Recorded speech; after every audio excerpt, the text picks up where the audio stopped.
The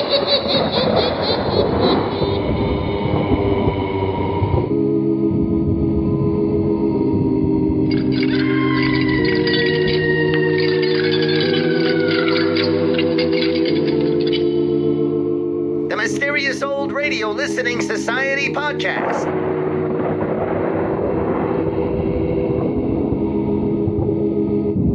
Welcome to the Mysterious Old Radio Listening Society, a podcast dedicated to suspense, crime, and horror stories from the golden age of radio. I'm Eric. I'm Tim. And I'm Joshua. We love mysterious old-time radio stories, but do they stand the test of time? That's what we're here to find out. This week, I chose an episode of Weird Circle called Markheim, based on a short story by Robert Louis Stevenson. Markheim, the short story, originally appeared in the Pall Mall Gazette in 1884 and again in 1885 in The Broken Shaft, Tales of Mid-Ocean, as part of Unwin's Christmas Annual. The story was later published in Stevenson's collection The Merry Men and Other Tales and Fables in 1887. The Pall Mall Gazette newspaper has an interesting background. It had several well-known contributors, George Bernard Shaw, Oscar Wilde, and Robert Louis Stevenson among them. It is referred to in several significant pieces of literature. Sherlock, The Adventure of the Blue Carbuncle, in Bram Stoker's novel Dracula, in H.G. Wells' The Time Machine. And interestingly enough, the Pall Mall Gazette is itself fictional, named after a fictional newspaper in a novel by William Makepeace Thackeray, which is not a fictional name, but it sounds made up. The Weird Circle lasted 2 seasons, 39 shows consisting mostly of radio adaptations of classic horror stories from authors like Edgar Allan Poe, Charles Dickens, and Robert Louis Stevenson. The connection to our month of holiday-themed shows is that not only does the story of Markheim take place on Christmas, it has a lot of similar themes and motives of A Christmas Carol. But we'll discuss that later.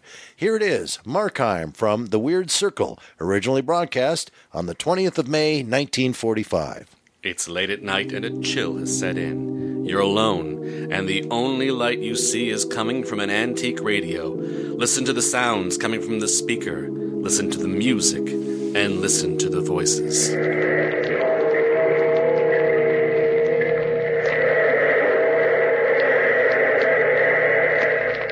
Out of the past, phantoms of a world gone by, speak again the immortal tale. Markheim.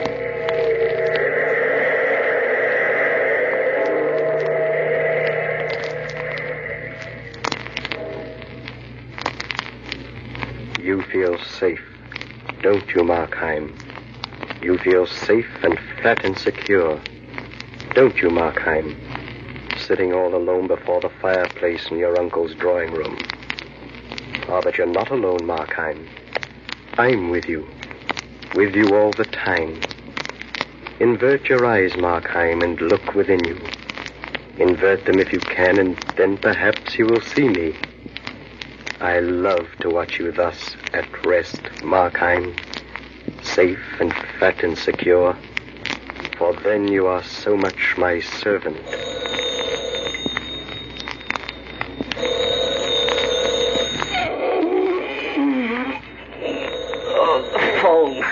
Stir, Markheim. Stir. Just when I was relaxing so nicely. Answer it, Markheim. Answer it. Oh, that instrument is a menace to the peace. Arise, Markheim, and do answer the phone. Confound it. Get up, Markheim. Get up and answer that phone. Hello? Hello? Is Markheim there? Speaking. Who's this? Rogers. Rogers? For heaven's sakes, man. What's the matter? I told you never to call me here. Suppose my uncle answered the phone. Oh, listen, Markheim, I'm your broker, not your nursemaid. Well, what do you want, man? Quickly. One of the servants may come back. Your stock has dropped. I'll need money within the hour. Stock? Rogers, look. Let's not talk about this over the phone. I'll come over right away. You may not have time, Markheim. Oh. How much will you need? I'll try to raise it at once. 6,000. 6,000? So much? You knew the hazards when you bought on margin. If I don't have the money within the hour, you will have lost everything. Within the hour? Within the hour. 6,000. 6,000. All right.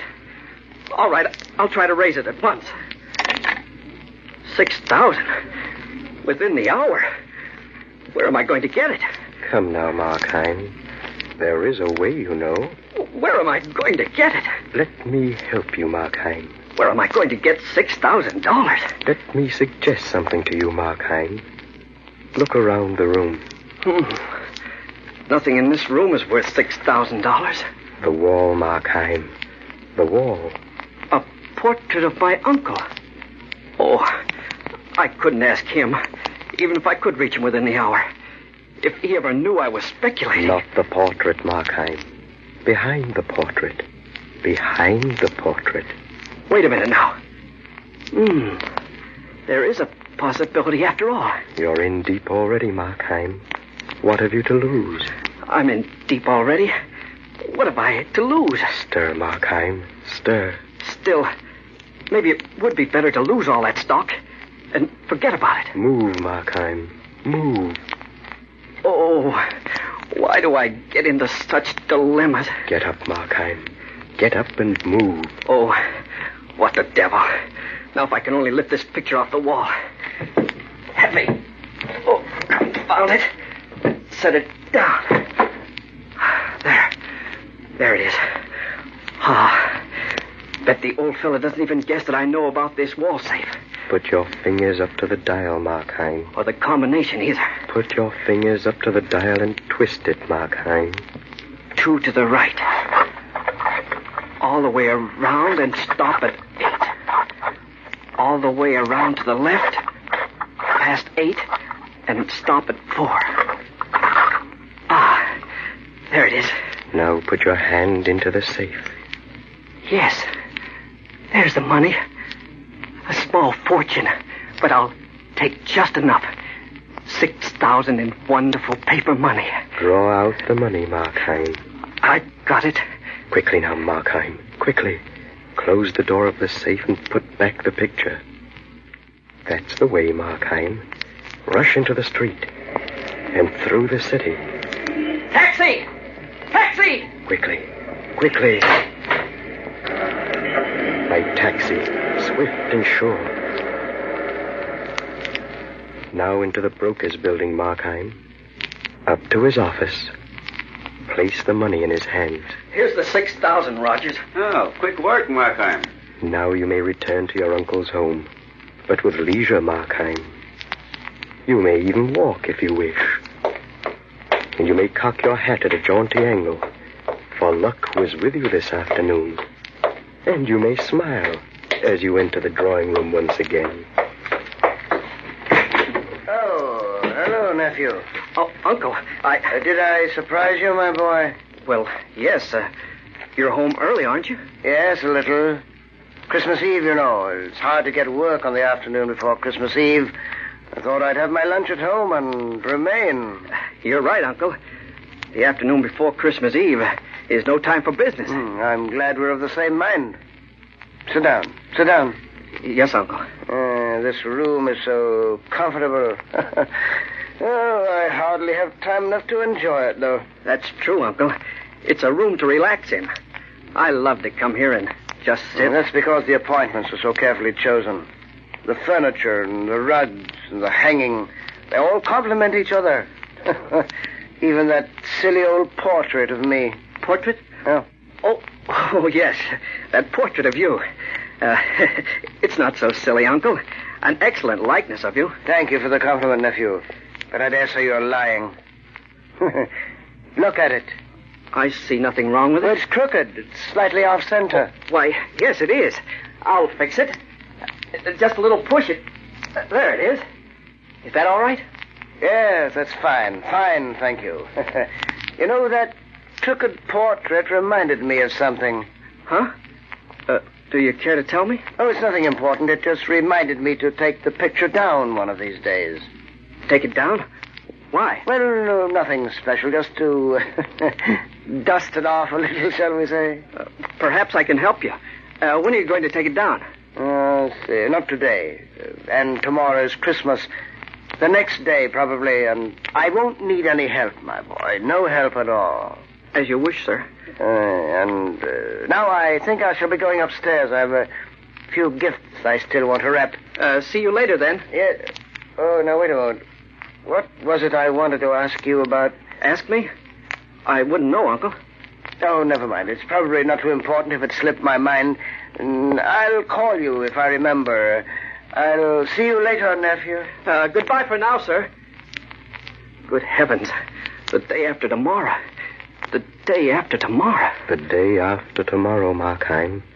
And you know why he's going to take that portrait down. He's sure to examine that safe carefully. What'll I do? Replace the money, Markheim. Where can I get $6,000? Where can I get so much money by tomorrow? Think, Markheim. Think. What on earth's the matter with me anyway? Each problem begets a new one. I wonder if there's any escape. Think, Markheim. Think. Oh, nephew. Yes, Uncle? It just occurred to me. I can't find my ruby stick pin. Have you borrowed it? Why, no. I'd never borrow it without your permission. No, I see. Then I guess I must have lost it. Well, never mind. I'll speak to my insurance broker. I'm terribly sorry, sir. One thing after another. Now, where can I get $6,000 by tomorrow? Think, Markheim. Think. Where? The ruby stick pin, Markheim. Doesn't that suggest something to you? Now, who would have so much money? The ruby stick pin, Markheim. Don't you remember?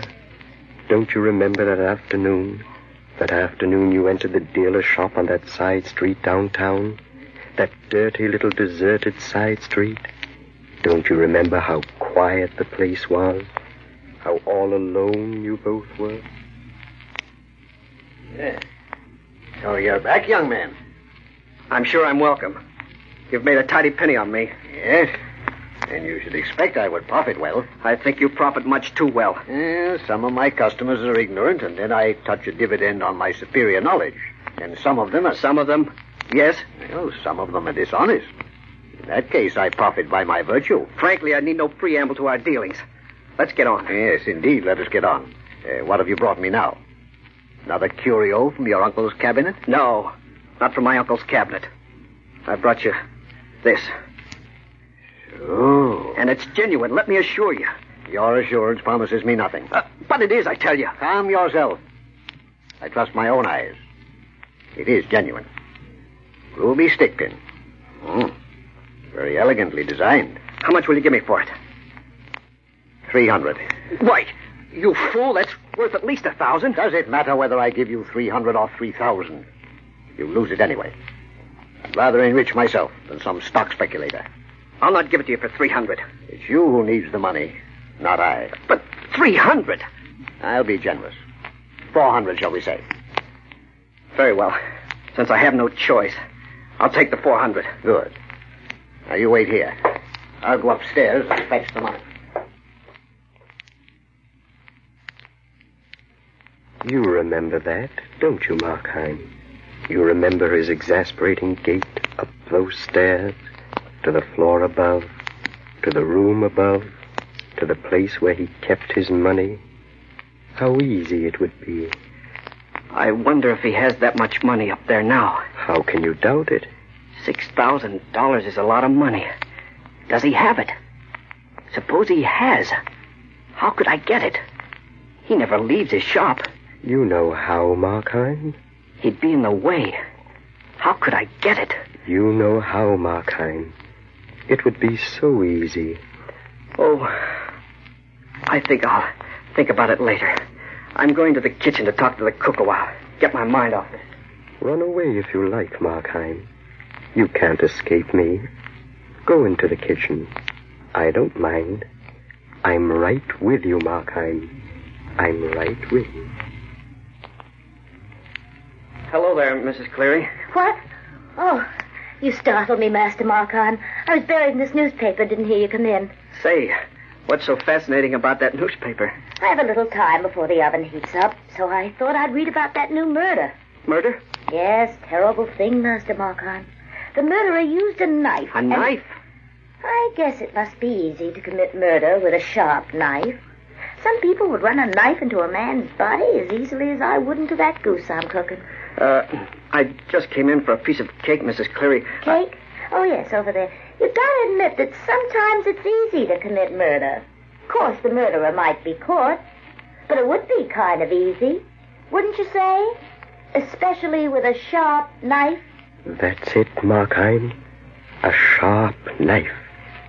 So easy. So easy.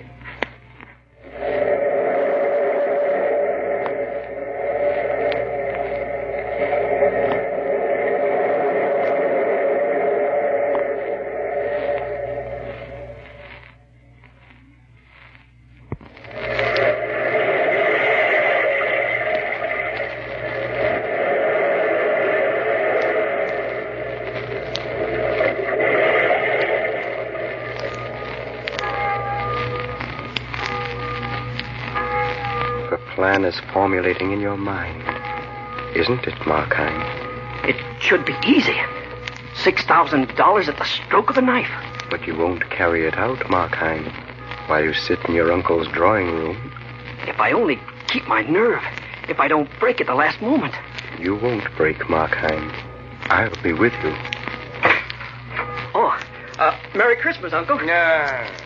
What's the matter, sir? Oh, yes.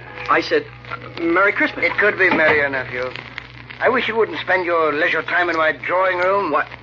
I won't if you don't want me to. In fact, I forbid you to use this drawing room as your den. I forbid you to lounge here alone. I'm sorry, Uncle. What have I done? I don't care to discuss it now, nephew. It's Christmas Day. But I would like an hour with you tomorrow. Of course. As much time as you wish. Now, I'd like you to leave me. I have some thinking to do. I must have done something terrible. All right. I'll leave. I'll go at once. He knows, Markheim. I wonder if he's looked in his safe. He knows, Markheim. You'll have to act swiftly now. If he's going to speak to me tomorrow, I'll have to get that money. Today.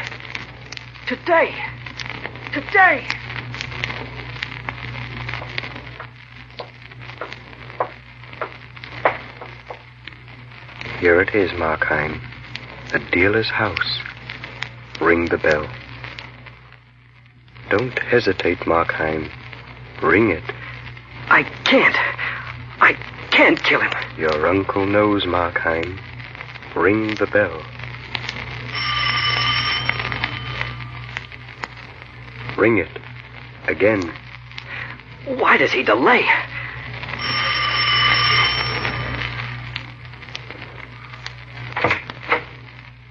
Well, what is it you want? Must you keep me out here in the cold? I was talking on the telephone. Now, what do you want? I'm not buying anything today. I haven't come to sell. Have you come to wish me a Merry Christmas? No. I've come to buy. A Christmas present for a lady. Why don't you go elsewhere? All the other shops are closed. It was a sudden invitation to dinner, and I mustn't go empty-handed. You'll be doing me a great favor, and I'm willing to pay double. Oh, well, come in. You're an old customer after all, and I take it you're lady. Yes. Well, far be it from me to stand in the... Thank you, sir. I appreciate it. Especially when you're willing to pay double. And like I say, how do you like this mirror? 14th century, warranted. Comes from a good collection, too. Mirror? Get it away from my face. Why not a mirror? Get it away from my face, I tell you. No, not a mirror. Perhaps you see in it a reminder of past sins and follies. I don't like mirrors. They say a mirror often yields a reflection of one's inner self. Enough! Take it away, I tell you. Very well, calm yourself. Perhaps this may suit you. This silver compact here on the shelf. I'll get it for you. Now, Markheim. Now. While his back is turned. The knife, Markheim. Swing it with your whole arm. Swiftly. With your whole arm, Markheim. There.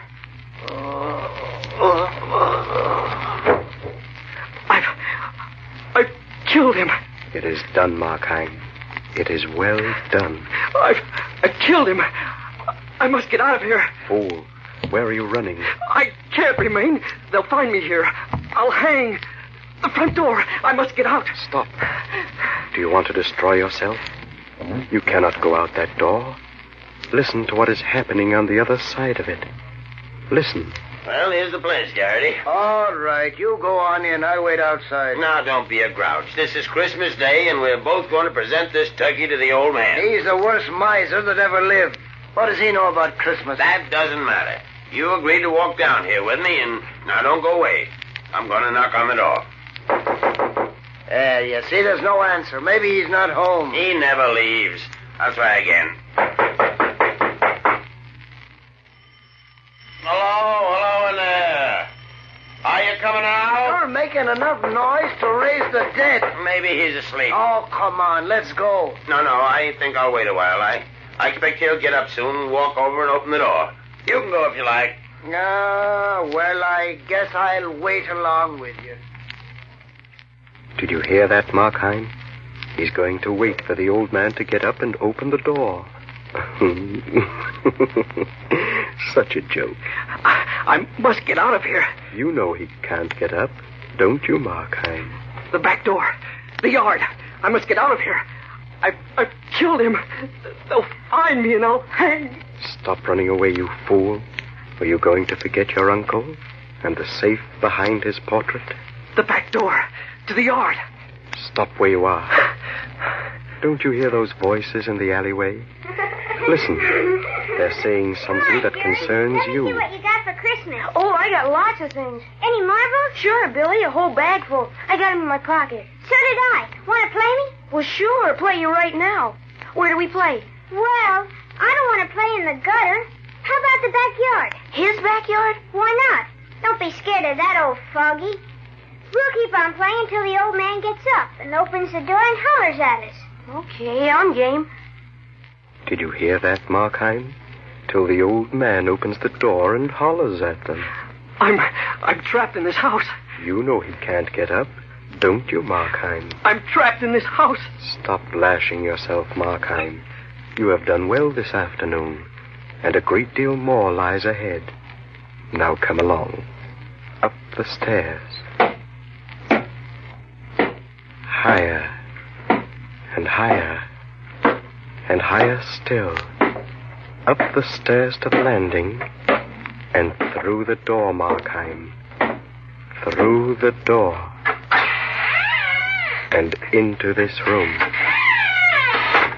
Here's where the old dealer keeps his money. Now look carefully. Remember, 6,000 to replace in your uncle's safe. I must get that money. I must. Of course you must. It's safe up here and quiet.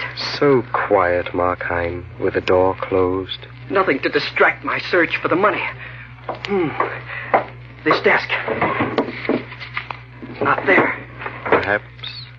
Perhaps behind this mirror. This full-length mirror, Markheim. It might be behind that mirror. But I daren't look at it, except with the corner of my eye. Why fear the mirror, Markheim? The money is right behind it. Now look at it. I'll look behind the mirror as a last resort. Look at it now, Markheim, with your full face. No. Look into the mirror, Markheim. Squarely into the mirror. I should see my reflection, but I don't. Of course not, Markheim. You see me instead. Who are you? I am your evil genius, Markheim. You are the voice within my brain. You are the voice that has helped me to steal and helped me to murder. What do you want of me? I have spent too long cultivating you as my tool, Markheim, to give you up easily. Once you trembled at the thought of theft, but I rid you of that fear. And this afternoon you reached the crisis. Murder. Let me alone. Please. I beg of you. Let me alone. What's that? A footstep. Someone's coming up those stairs. Hide, Markheim. Hide. It's the dealer. It can be no one else. The dead man's coming up those stairs. If only I knew how to pray. The door. How can I hide from a dead man? Good heavens. Uncle. Well, nephew, I expected to find you here. Uncle, how'd you know? The ruby stick pin. Yesterday evening it was missing, and I thought you had borrowed it. I went into your room to look for it and found this on your dresser instead. The dealer's card. Exactly. When you denied borrowing the stick pin, I telephoned him. He remembered the pin. But it was no shock, my boy. I've never really trusted you. I have nothing to say, Uncle. And later that evening, I examined my safe behind the portrait. $6,000 were missing. Then, when you spoke to me this morning, when you forbade me to stay in your drawing room alone, you knew. Yes, I knew. And when you left the house this afternoon, I knew you were trying to find money to replace what you took from the safe. Where could you go for money? But to some dealer. I see. So I telephoned him and asked him to call me. That is, in case you should arrive. And he agreed and left the side door open. Then that's why he kept me waiting outside. He was talking to you. That's how it worked out. I hurried down here with a policeman. The worst I had expected was that you would be arrested for theft. And now it's for murder. Yes, and he's waiting for you downstairs. My nephew. Shall we go? Yes, I'll go with you. I'll go. But please, just one more moment to myself. I warn you, nephew, you cannot escape. I don't intend to, Uncle. Put that vase down. What are you doing? I'm going to smash that mirror. Wait, Markheim. Do not destroy me. I can help you get away. Your power is gone. You can't stop me from doing this. Now I don't care about the scaffold, nor what lies beyond it. I've broken the mirror, and in the time that remains, I shall have peace.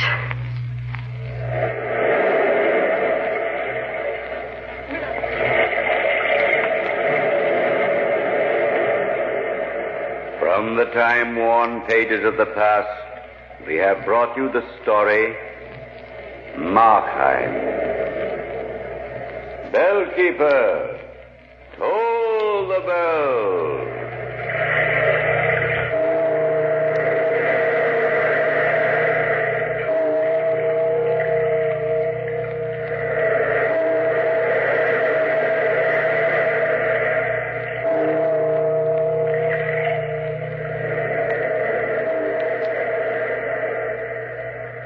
That was Markheim from The Weird Circle here on the Mysterious Old Radio Listening Society podcast. Once again, I'm Eric. I'm Tim. And I'm Joshua. That was my pick for the week as we are trying to do Christmas-themed shows, or at least some kind of connection to Christmas. I can't wait to hear what you guys thought of it. I will tell you that going into this month, of course, I started looking around and, what shows were done that had Christmas themes. And I think Joshua pointed it out last week that there are a lot of Christmas old-time radio shows that can either be really depressing or they can be just so sappy. They've just toned it down so much to make sure that no one is going to be offended over the holidays. When I came across this one, I was very happy. I thought it stayed right within the boundaries of not too terrible and not too sappy. Mm-hmm. And also, I was mesmerized by how quickly I discovered the theme of Dickens' Christmas Carol was in here, written, I think, good 40 years afterwards. I went and did my research, and there it was in a number of different places, people calling the original Robert Louis Stevenson story the nephew of A Christmas Carol.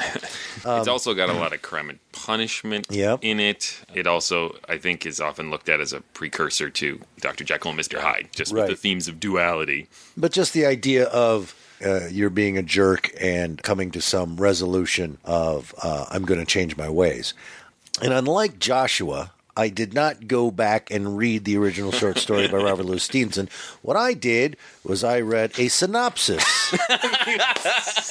Right there, you're looking at it. It's such a great story. There's one-page story. A synopsis is boring. Okay. Reading the synopsis of the plot of the original book. I took a class in synopses, actually, in college. Yeah.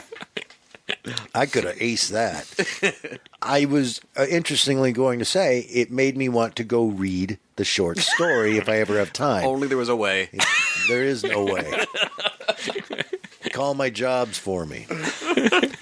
Because I believe in what I've read here that the short story sounds much more interesting than their adaptation.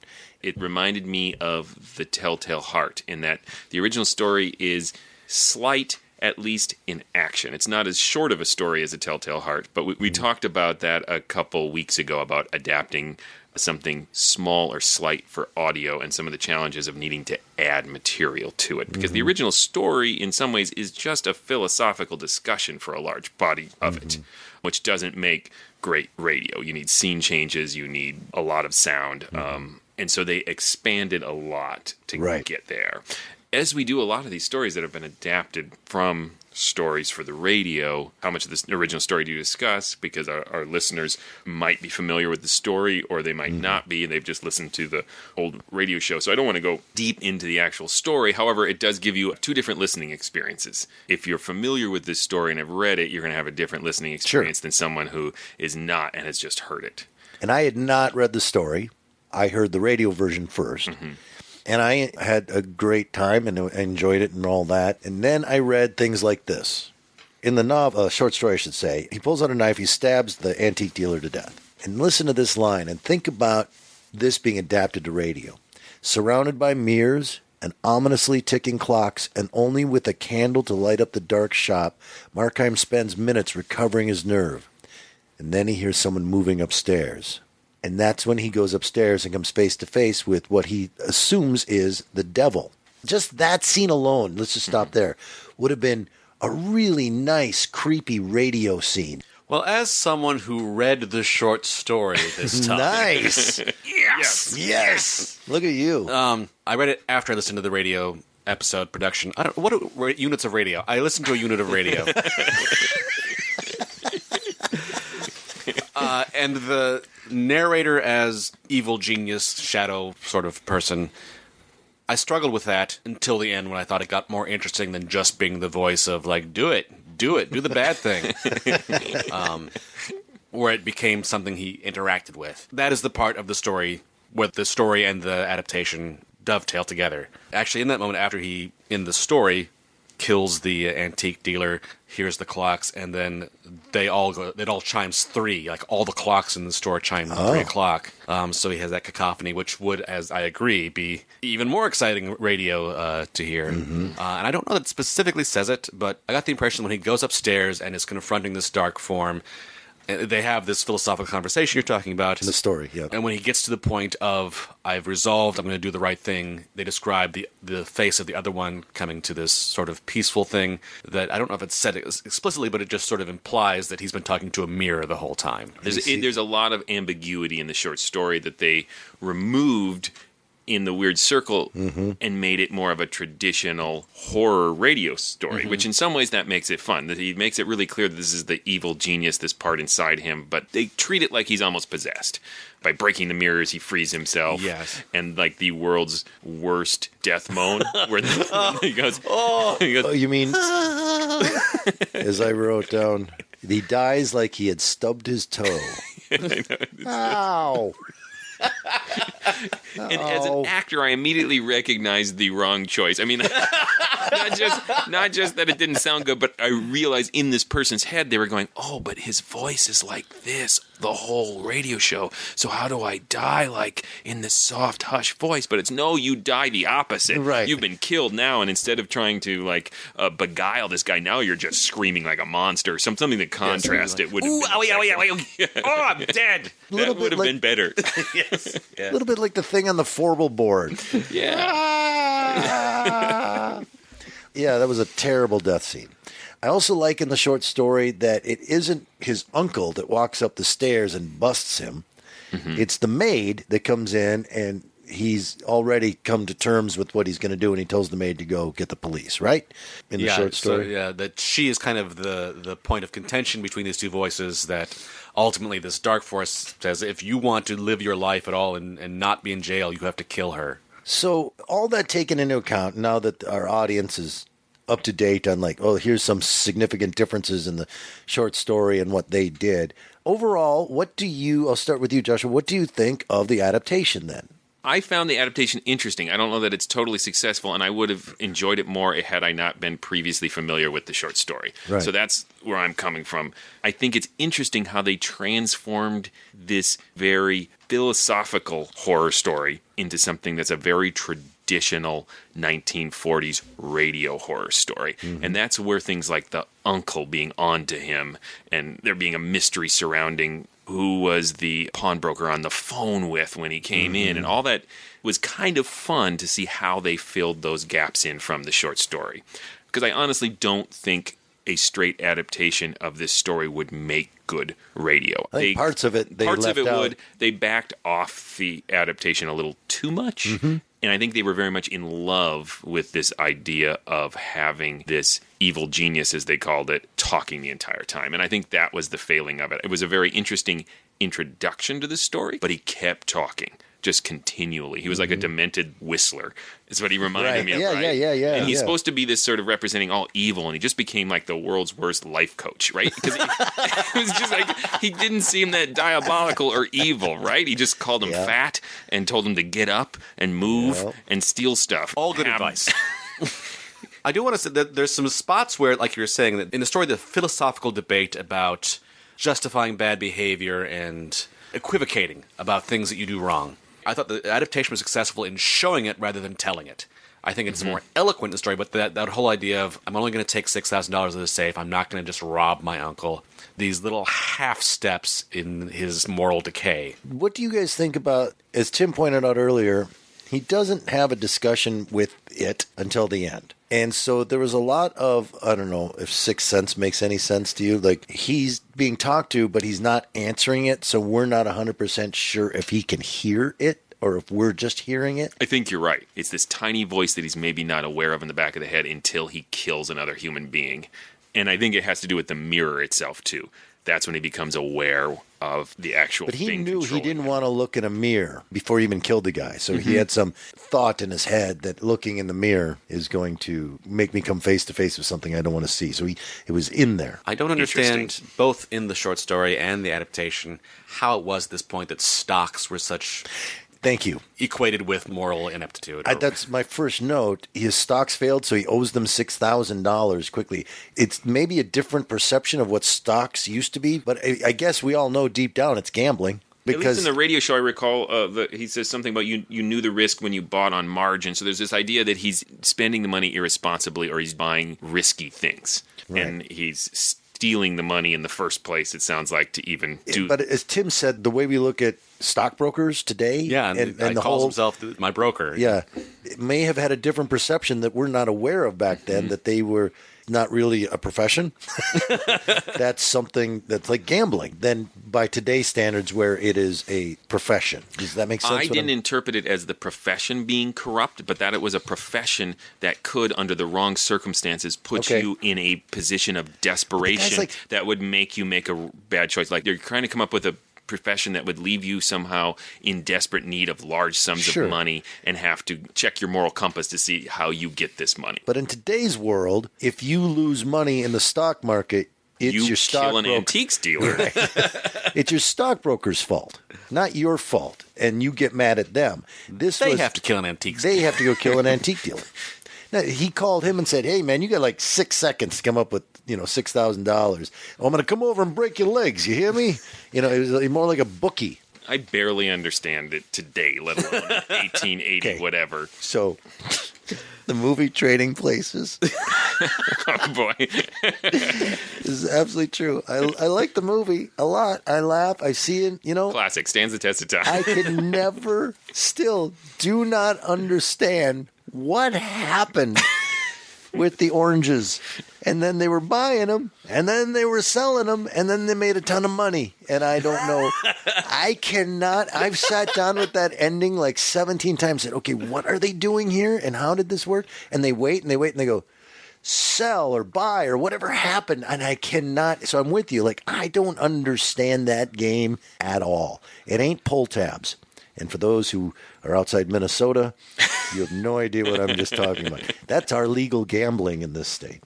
I think collectively, if any one of us called a broker, that phone call would end with, "You owe me $6,000 right now." Okay.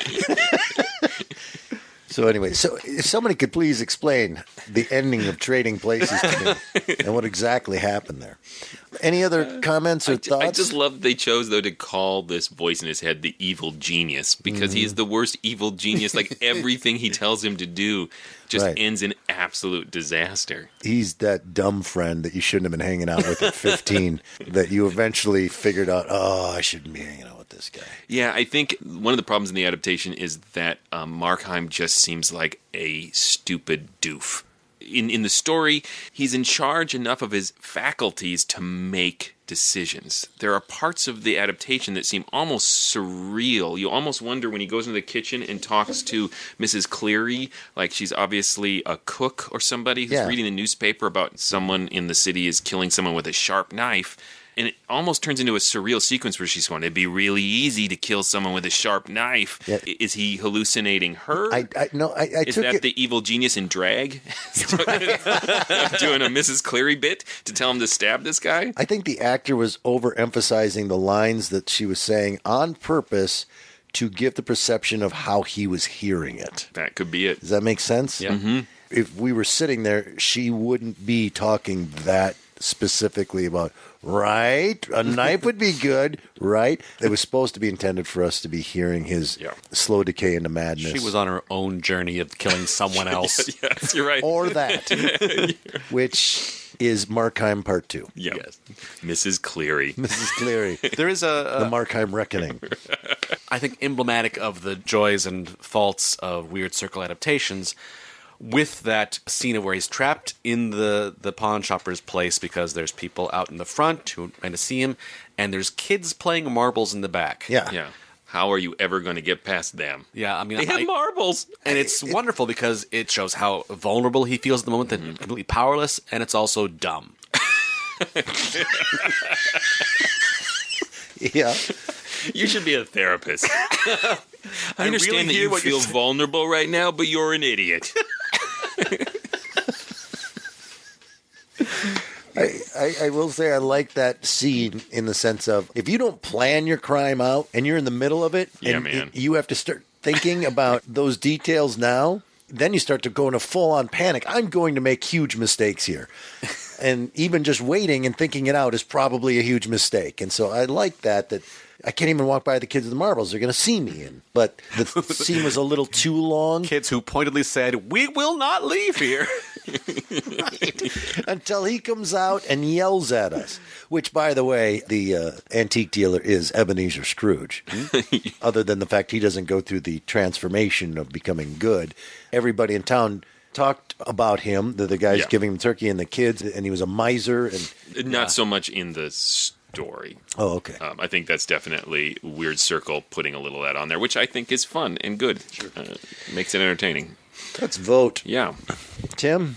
These Weird Circle adaptations, I don't know if I would say they do fully stand the test of time. I suppose the failings they have were true at the time, but they are delightful and fascinating, especially like we've been talking about the adaptation and the choices they made, some of which were dumb and some of which were pretty ingenious. Yeah, I would say historically interesting. I'm not sure that it stands the test of time, but at the same time, I do admire Weird Circle because they are ambitious. They tackle adapting things that they maybe shouldn't adapt and that they don't always have the ability to adapt. So I give them that. It is exactly why I keep going back to Weird Circle, is because they are so ambitious, and I keep thinking when I hear them that one of them's got to work. And again, with this one, I listened to it and I said, well, I'm bringing it to the table anyway. But no, it didn't quite work. Again, Weird Circle is 2 players short of a Super Bowl team. They're like, That's a good way of putting it. They're so close. It's well written and produced, and the ideas are good, but it's not quite there. And so close. And I was. It's like a perfect circle, only it's a weird circle. See, they were going to call the show Oblong. I listened to it and I was like, okay. And then I went back and read my synopsis of the short story, and that's when I got disappointed with it. I was like, oh, I think you guys missed the mark on some things that you should have kept from the short story. You should go back to school and get a synopsis of an English major. Oh, I kind of did. I'll tell you how I got through college someday. Nice. To be continued. There's a lot of cramming about 10 minutes before tests. No long-term knowledge made it. Tim. Yes. Hey, loyal listeners, please go visit ghoulishdelights.com. That is where you'll find other episodes of this podcast. You'll also find information about us and the live performances we do, because we occasionally do live performances of old radio material. And in fact, if you're in the Minneapolis-St. Paul area, this New Year's Eve, we're going to be at the Bryant Lake Bowl, ringing in 1948. Nice. Very exciting. Also, go to iTunes and write a review. Maybe pick a piece of classic literature and adapt it into a review. Like Call of the Wild. Turn the Call of the Wild into a 5-star review for this podcast. Oh, would love it. Done. That's my synopsis of Call of the Wild. It's, I'm out of here. Who's got the next one? I do. We'll be listening to The Signalman from Suspense. Until then. Look out! You can't stop me from doing this.